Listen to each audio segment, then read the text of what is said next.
guys, meron tayong kasamang buff Orpington na apat ba yun? 5, 8.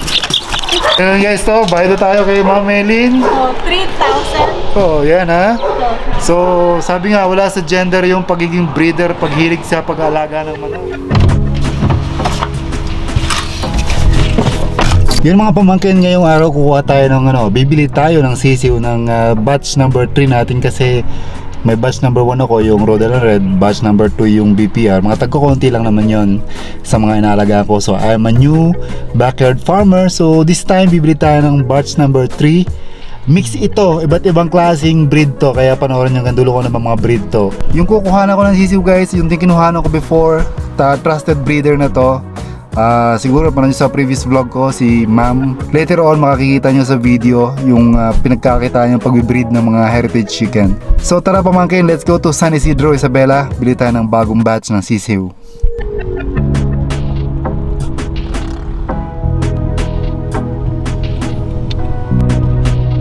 And first time ko dumaan dito guys, sa bypass road ng Santiago. Kauope lang, Santiago Bypass Road. Subukan ko kung diretso na ito ng San Isidro. Ito, ang ganda ng daan, ang luwag. Walang ibang sasakyan kundi ako at saka yung isang kasalubong ko ito.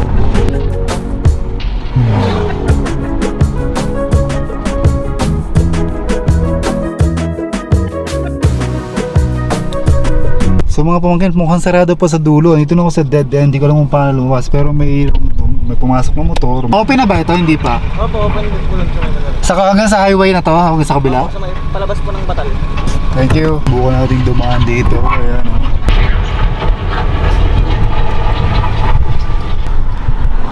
Andito na tayo guys sa Barangay Quezon sa San Isidro. Unfortunately, nakurap yung, I don't know, yung camera o yung memory card kanina. Hindi kumana yung camera while we are on the way. Ngayon, tingnan natin yung mga sisiw na bibili natin. Let's go.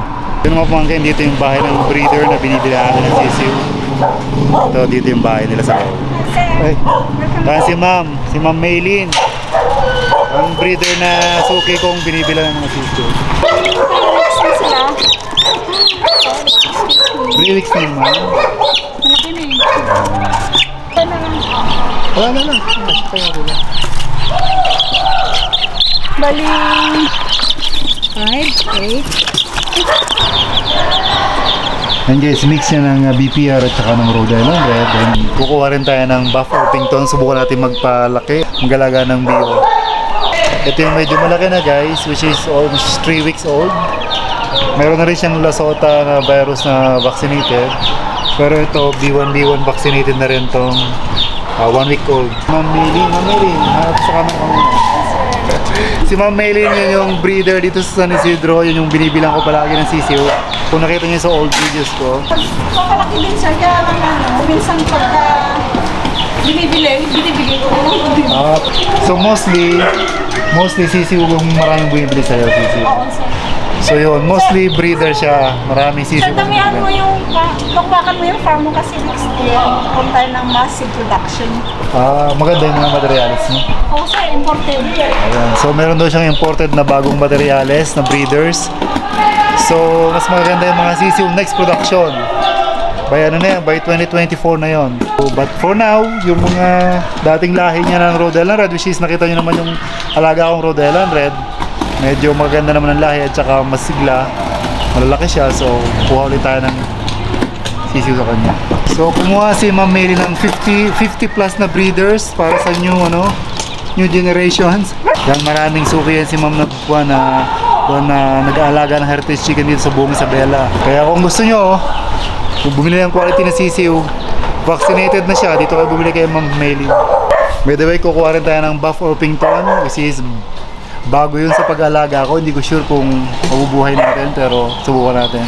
Yung buff Orpington to, sir. Ayan guys, meron tayong kasamang buff Orpington na apat ba yun? Ayan guys, to, bayad na tayo kay Ma'am Maylin. Oh, 3,000. Oh, yan ha. So, sabi nga, wala sa gender yung pagiging breeder, paghilig sa pag-aalaga ng manok, ng backyard farming. So, gaya ko, nag-upisa sa 3 manok. Ngayon, nasa 80 heads na rin ng manok ko. Iba't ibang breed nga lang, crossbreed. Kung anong nakapag-create na ata ako ng monster kasi meron akong isang manok doon. Parang Marami balahibo. na akong hilig dito, sir. Saka sa ate ko kasi, bumili siya ng 20. Oo. Eh, hinayaan lang niya dyan. Ayun. So, Wala na nang hilig nito, promise. so yun guys, walang hilig pero kumikita sa pagmamanok. Yun ang, Ano ko kung lang, laro-laro lang. so may market pala. Seryoso ko talaga bumili ako ng imported. Yun. Ngayon, bumili na siya ng imported na breeders, 20 pieces na, 50. 50. Bumili siya ng 49 na lang. Bumili siya ng 50 pieces na pang breeders imported yon.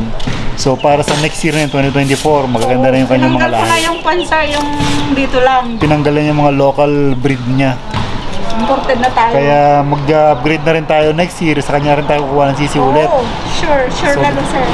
Tatayo na tayo ng malaking free range farm. Tara, uwi na natin. And prepare ko na rin yung brooding pen natin. Oo, sir. Kailangan mo na yung...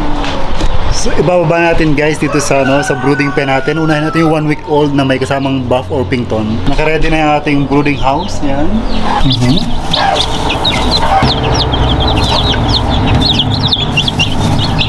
So yung 1 week old na yan, magkahalong Buff Orpington at saka Rhode Island Red yan. Yung mga pamangkin, medyo kulang ang ating brooding pen kaya sasama ko na yung 3 weeks old doon sa upgraded native na doon. Ayan.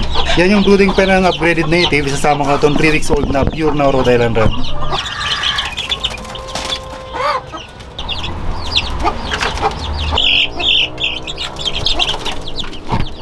So guys, yung ating 1 week old, ayan. 11 pieces sila. Actually, that's 1 week old and less than 1 week. So mix na siya. Yung 2 weeks old nandito, hindi na kailangan lagyan ng ilaw yan. Subukan kong yung brooding pen nila hindi na ilawan. And then yung 3 weeks old, ito, sinama isa dito sa brooding pen na wala na ring ilaw, sinama ko sa breeded native yan sila. So this is the day 1 ng ating mga bagong sisiu. And hopefully gumanda ang paglaki and maging malusog. By the way, ito yung daughter ko si Daniel, naglalaro siya kay kay Ola. Ayan si Ola. Polka. Her name is Ola. Ito yung aming BPR na hen, nagagawin ng breeder.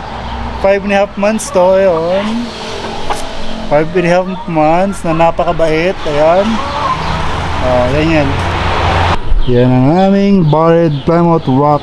BPR 5.5 months. Hey, bibigay ka ba ng maraming itlog? Oo daw.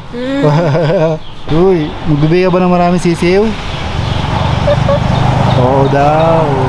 And that's it for today mga pamangkin. Mag-raise lang tayo ng chicken sa backyard natin. Mag-start tayo, magparami. Masarap, masaya, masarap sa pakaramdam. Dati kong hobby, ngayon kumikita na. Let's go!